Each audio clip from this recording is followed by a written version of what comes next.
여러분 안녕하십니까? 금요일 아침 여수 MBC 뉴스투데이입니다. 지금 광양 매화마을에는 하얀 매화가 만개해 봄을 알리고 있는데요.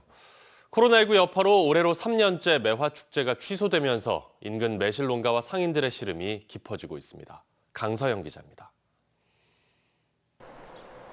마치 새하얀 물감을 찍어놓은 듯 백매화가 흐드러지게 피었습니다. 본격적인 봄에 접어들면서 대부분의 매화나무가 알록달록한 꽃망울을 터뜨리기 시작했습니다.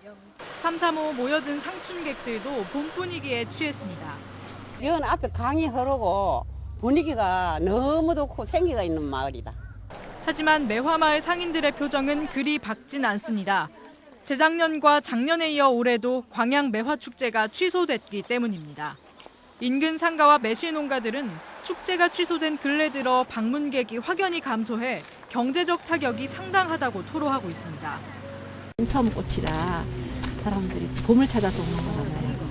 그래서 사람 판매가 잘 되는 편인데 그동안 안 열려가지고 엄청 힘들었는데 광양시는 오미크론발 확산세에 따라 축제를 취소할 수밖에 없었다고 밝혔습니다. 매화마을 일원에 방역 게이트를 설치하고 상춘객들이 많이 모이는 곳을 집중 소독하는 등 다양한 방역 대책을 추진하고 있습니다. 하루 수십만 명의 확진자가 쏟아지면서 광양 매화축제뿐만 아니라 여수 영취산 진달래 축제와 구례 산수유 축제 등 올해도 전국 꽃축제가 줄줄이 취소되고 있습니다. 끝나지 않는 코로나 확산세에 올해는 축제가 열릴까 기대했던 지역민들의 고심이 깊어지고 있습니다. MBC 뉴스 강서영입니다. 학령 인구 감소로 올해도 지방대 신입생 충원에 빨간불이 켜졌습니다. 신입생 미달뿐 아니라 중도 이탈하는 학생들도 늘고 있는 가운데 MBC는 지방대 위기의 현주소와 대책에 대한 연속 기획 보도를 마련했습니다. 오늘 첫 순서로 지방대 위기의 현주소를 안상혁 기자가 보도합니다. 봄을 맞아 개강한 캠퍼스의 거리. 코로나19 장기화로 2년 가까이 대면과 비대면 수업이 병행됐고 지난해에 이어 신입생 숫자까지 줄면서 활기는 많이 사라졌습니다. 거의 학생들이 좋은 대학 가려고 거의 윗지방 쪽에 많이 가잖아요. 그래서 지방대학 약간 미달이 많이 나오니까 그런 부분 좀 아쉽게 생각하고 학교 측에서 그냥 대책을 빨리 마련했으면 좋겠다는 마음입니다. 코로나 영향으로 신입생이 많이 없는 것도 있겠지만 아마도 좀 대학 충원 미달 같은 그런 일 때문에 좀 신입생이 많이 없는 것 같다고 생각이 들어요. 올해 전남대 여수 캠퍼스에서는 10개 학과에서 35명이, 순천대에서는 23개 학과에서 143명이 등록하지 않으면서 학령 인구 감소의 충격파는 이어졌습니다. 더 큰 문제는 중도 이탈한 학생도 늘고 있다는 겁니다. 다른 대학으로 옮기는 등 입학한 학교를 떠나고 있는데 장래는 더 어둡습니다.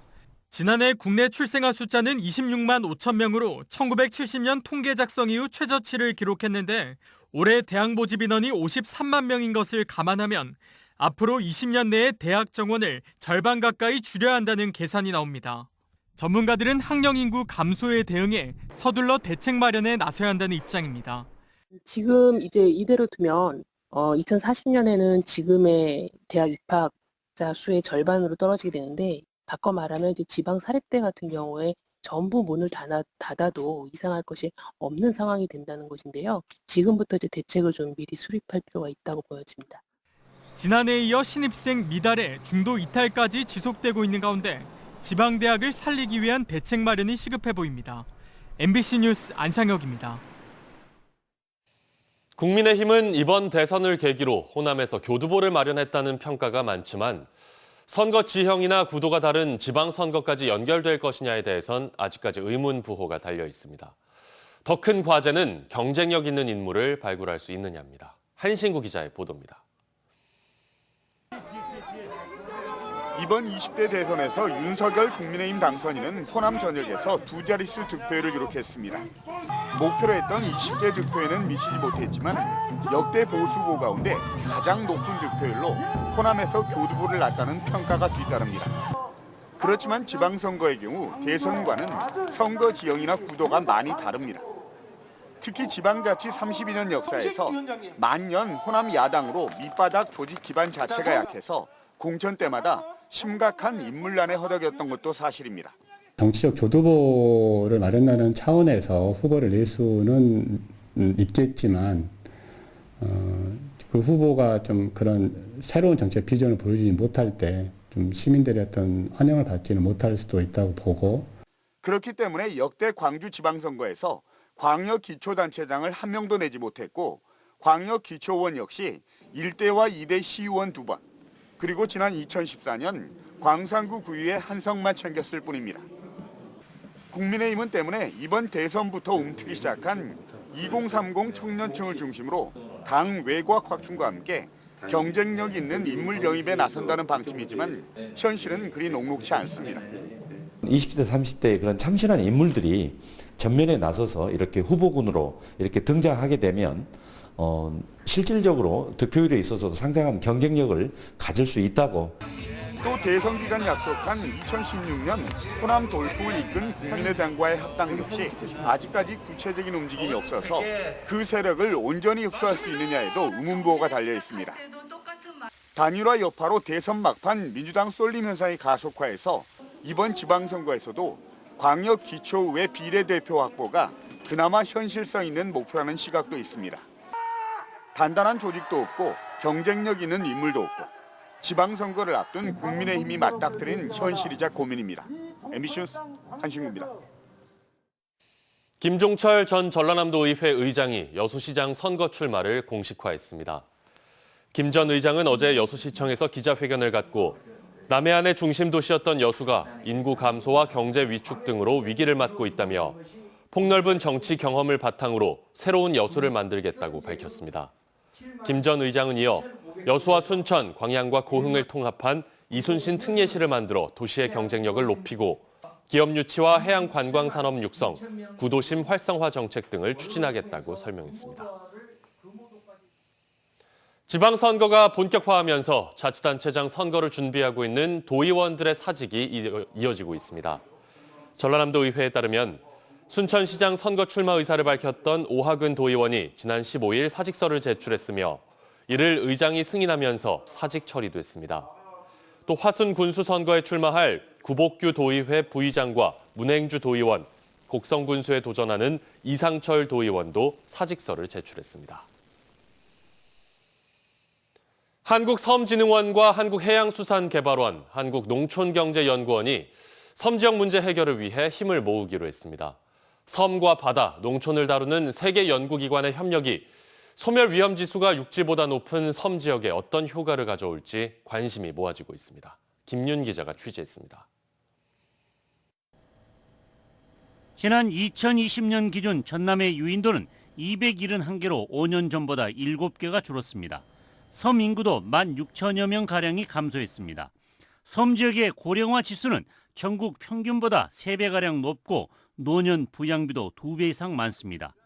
인구 소멸 지수 또한 섬 지역은 0.234로 어촌과 농촌보다 높은 소멸 고위험 지역으로 분류되고 있습니다.